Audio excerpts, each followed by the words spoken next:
My name is Joe Peroni, and this is the Rise Above Project. So today's question is, who should you trust with the economy? Would it be Donald Trump or would it be Kamala Harris? Obviously, this is a very important issue. The other day, I overheard a few women discussing this. And the interesting thing that came out of it for me, again, I did not involve myself in the conversation. I was just there.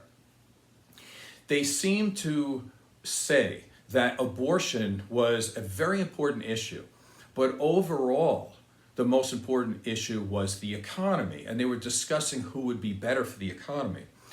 And as I was listening, it seemed like none of them had any factual data to back themselves up. It was more about, I feel this way, or my father told me this. In general, people in my family think this. So I'm trying to do this show today to educate people and give the actual facts so people can make a good decision. So let's start from the macro and then we'll work down to the micro. So on the macro side, 9 out of the last 10 recessions were during a Republican administration. That's a good fact to know.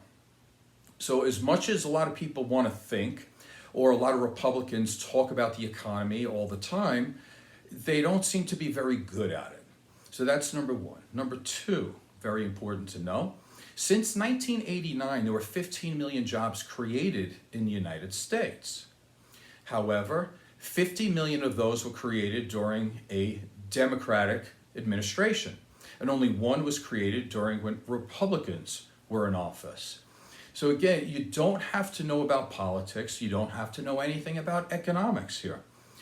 The number 50 is way higher than the number 1, and it's obvious who is better at creating jobs. So that's on the macro. So let's look into the micro now in terms of what are the policies or economic plans that are going to be put out there by Kamala Harris and Donald Trump. On Donald Trump's side, let's take a look at that.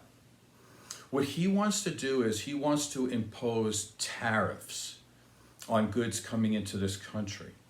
Now, he's talking about, say, 10 to 20%, but if you're dealing with China, he said he wants to raise the tariff to be about 60%.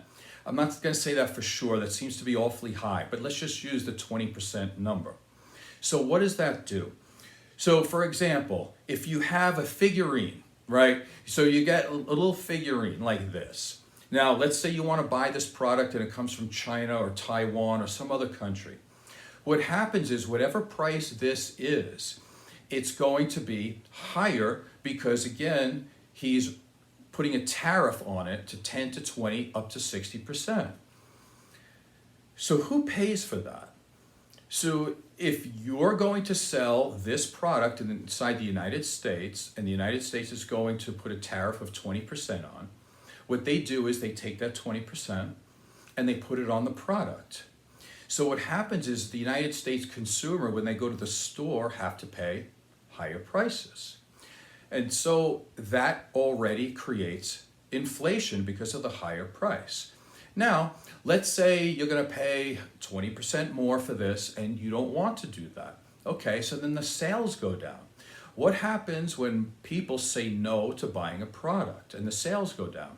Well, you need less people to sell that product. And so what happens is it can increase unemployment. So what that does is it creates what's called stagflation. So unemployment goes up, sales go down, prices go up, and people's wages stagnate or go down. So this is a major problem. I'm going to tell you about this a little bit later as we go on. So most people do not, or economists I should say, do not think that tariffs are a good way to go. Let me give you another example of this. 70% of the products that you buy in Walmart are from China. So if you put a 10 to 60% tariff on 70% of the goods that you can buy at Walmart, basically it's a huge tax increase for everybody who shops at a place like that, which is typically the lower and middle class people. And so that's where the problem becomes. So let's continue with this. What else does Donald Trump want to do? Well, back when he was first in office, or just coming into office, the corporate tax rate was 35%. Now, his one major victory as president was that he lowered the corporate tax rate from 35 all the way down to 21%. And it was a huge windfall for big corporations and millionaires and billionaires, which is awesome. But it didn't trickle down and help anybody else. So about the first 6 months or so, the economy got boosted up a little bit. But that was what's called a sugar high. And then what happened after that is that the jobs actually slowed down. I'm not saying that they disappeared, but if you take a look at Obama's last 3 years in office, you would see that the job growth that he had during his administration was higher than the first 3 years of Trump's administration. Now, I know that there's some Trump lovers out there, they'll say, well, what about COVID? I'm not talking about COVID. That didn't even happen yet. What I'm talking about is when he was in office and he put in the tax break for the rich people, how much did it help the economy? Because trickle-down economics never works. And that's who got the tax cuts. Did regular working people get the $4,000 extra per year that he promised? No, absolutely not. That never happened. So in doing that, what else does he want to do? Well, like I said, the corporate tax rate right now is at 21%. It's very low. Well, relatively low compared to the 35 that it was. He wants to lower it down to 15%. So his fix is to give millionaires and billionaires another tax break. Heck, why not? Those are his friends, so he wants to do that. So if he knocks it down to 15%, let's take a real look at this. Because with a lot of fancy footwork and the lawyers that they have, typically these big companies only pay on average of about 8%. And if you're looking at big companies like Coca-Cola and Pepsi, they literally pay no taxes. So if that bothers you in any way, then you need to look at that as a thing. Are they doing well with the economy? To put this in perspective, the person in the United States, the hardworking person trying to make a living who makes, say, let's say $45,000 a year, which are certainly not rich at $45,000 a year, but that person pays 22% in taxes. So if you like Donald Trump's plan, what you're saying is that a person who makes $45,000 a year is going to pay 3 times by percentage more taxes than a billionaire. Does that sound right to you? And if it does, be fine with it, because there seems to be about 47% of people in this country do like Trump for whatever reason.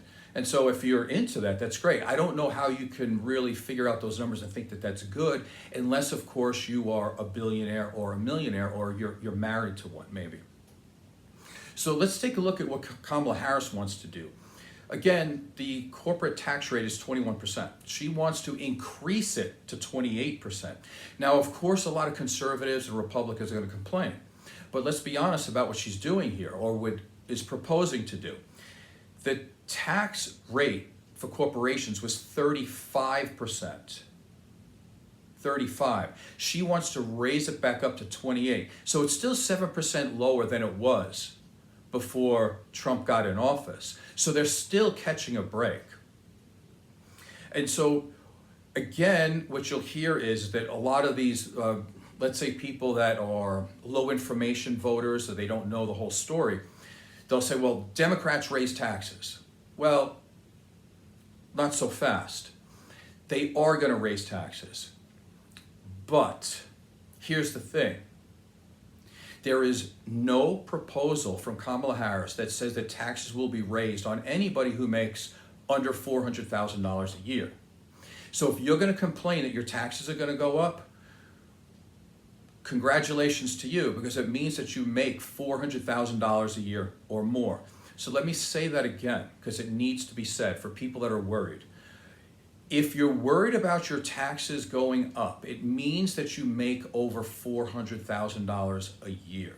So if you make under $400,000 a year, you don't have a worry under Kamala Harris's plan. Now, you also want to take a look at what happens when there's this windfall of money that the rich people get because the corporate tax rates go down so much. What happens is the government takes in less money, so they're working with less money. And what has happened before when Donald Trump did this is that the deficit completely exploded. We used to talk about this all the time, like it was very important, but it's never that important when Republicans are in office because the debt always explodes under them, starting with Ronald Reagan, who did that, and Donald Trump is following the thing. Now, what happens though when you're in debt by billions and trillions of dollars? Then they turn around and say, we don't have enough money. And what they do is then they attack your Social Security. Now, who does that hurt? It hurts the lower class people and it hurts the middle class. So once again, lower class people and middle class people are funding the life in somebody else's rich world. That's what happens. So don't fall into that trap of thinking we don't have enough money. What happens is the government or Donald Trump wants to give tax breaks to all the people who don't need it, and then they want to go after the middle class and poor people to start making up the difference when there's a shortfall of money. So let's continue with this. In some ways, okay, I'm just making this show for you. You don't have to listen to me. Don't listen to your friend down the street. Don't listen to the guy you know who's flipping hamburgers. Don't listen to a mechanic. Don't listen to somebody in accounting that you're with or somebody in your school. Don't necessarily listen to that. If you want to get the best of information, go right to the top. Go right to the experts and then try to get an aggregate of what they're thinking and what they're saying. So you don't really have to do that because I've done it for you. So let's take a look at Goldman Sachs. Let's look at Moody's. Let's look at 16 Nobel laureates in economics. Let me say that again. 16 Nobel laureates in economics. Why did I say that twice? Because as I'm saying this, I can already, because I've had conversations with people. They'll say, but I know better. I have a friend who works at a donut shop and they know better.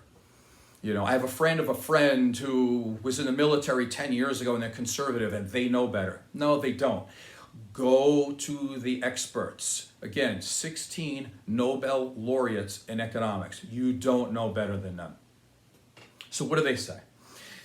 Again, it's not 100%. You can never say anything 100%. But what they are saying is that the economy would most likely do better under Kamala Harris. And here are some things that they would say.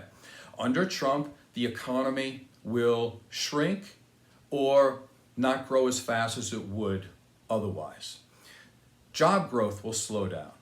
Inflation will increase. The national debt will increase. And the taxes are going to be raised on the middle class. Does that sound good to you? If you're rich, maybe, who cares, right? But if you're in the middle class or lower class, which is like 95% of the people, then you have another choice to make. So let's take another look at this here, because what happened when Trump did the same thing that he wants to do now? Again, drop the corporate tax rates. Okay. This has happened. And what happened was because of this trade war, this tariff war that he was getting into with China, because he has to do all these things and act big and have these personal fights and personal vendettas against people, he wasn't thinking about the American people. So he basically bankrupted a lot of American farmers. Now, who are American farmers? Well, other than the fact that I'm pretty sure that they're really good people and they're hardworking Americans, I got all that, but they're obviously, by definition, they're in rural areas. And what happens with that? That is the bread and butter, or most of the voting that goes towards conservatives or Republicans. So what did Donald Trump do when he destroyed all of his, not all of them, but many of his supporters and voters? Well, he had to bail them out. And he bailed them out with a $16 billion to the tune of, to the tune of $16 billion. The government had to pay off or pay out to these farmers so they can make a living. What does that mean? That's welfare. Now, again, so because of these trade wars that he's doing, and he is proposing to do it again. Again, his plan is to do the same exact thing that he did before, which caused this problem. Now, who pays that $16 billion? The middle class and the poor people, right? Their taxes that get taken from them get to go pay off for all these tariffs that he did. Now, was there a shortfall of money? Of course, because he lowered the amount of taxes on the rich people again. So that's where the problem was. And again, a lot of what we get in the United States is from China. So about 30% of the cars or the parts that come in the cars in the United States, about 30% of that is from China. So again, if you want to start a trade war with China, expect almost all of the goods, such as cars and everything you see at Walmart and all these stores, they're all going to be higher priced. Again, causes inflation. Again, it's a tax on the middle class and the poor people. So again, the show's a little bit too long. I'm hoping that this was simple enough for people out there. I didn't want to get too confusing here, but let's do a quick rundown if you're still here. Again, 9 out of the last 10 recessions on a Republican watch. Since 1989, during Republican watch, only have created 1 million jobs compared to 50 million jobs for the Democrat side. The main plan that Donald Trump is trying to do is to raise, he wants to have tariffs on goods coming into this country, which is only going to make the prices higher, which causes inflation, which is going to cause a slowdown in the economy. And because he wants to also, again, lower the corporate tax rates, we are going to increase the national debt. And what's going to be on the chopping block is people's Social Security. And of course, let's not forget, he wants to end the Affordable Care Act, which I'll talk about that in another show. So if that sounds appealing to you on the Republican side, vote that side. But if you're logical, if you're sane, if you're reasonable, and you're not a billionaire or a millionaire who only cares about their money, well then you're going to vote for Kamala Harris. Hopefully that was good for you to listen to, educated you. I'll be back next time. Thank you.